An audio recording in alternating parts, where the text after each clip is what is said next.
అన్యాయం అయిపోతున్న మామిడి రైతులకి అండగా జగన్మోహన్ రెడ్డి గారు బంగారు పల్లెనికి వచ్చినప్పుడు ప్రభుత్వం ఎలా తప్పించుకోవాలని చూస్తూ ₹4 ప్రభుత్వం తరఫున ₹8 ఫ్యాక్టరీ తరఫున ఇస్తామని వాగ్దానం చేశారు.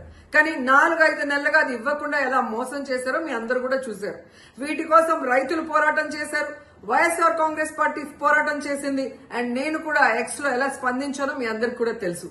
ఈ రోజైతే ప్రభుత్వం తన తరఫున ఇవ్వాల్సిన తన వాటాగా ₹4 లెక్కన 40,795 మంది రైతులకి 46,000 మెట్రిక్ టన్నుల తోతాపురి మామిడికాయలకి మరి ఈ రోజు 185 కోట్లు వేసింది. ఇది రైతుల విజయం, వైఎస్ఆర్సీపీ విజయం. కానీ ఇంతటితో చేతులు దులుపుకుంటే సరిపోదు. దీంతో పాటు ఫ్యాక్టరీలు ఇవ్వాల్సిన 370 కోట్లను కూడా ప్రభుత్వం ఇప్పించాల్సిన బాధ్యత తీసుకోవాలి. ఎందుకంటే ఆ రోజు ప్రభుత్వం చెప్పింది కాబట్టే రైతులు ధైర్యంగా ఫ్యాక్టరీలకి తోతాపురి మామిడికాయలు తోలటం జరిగింది.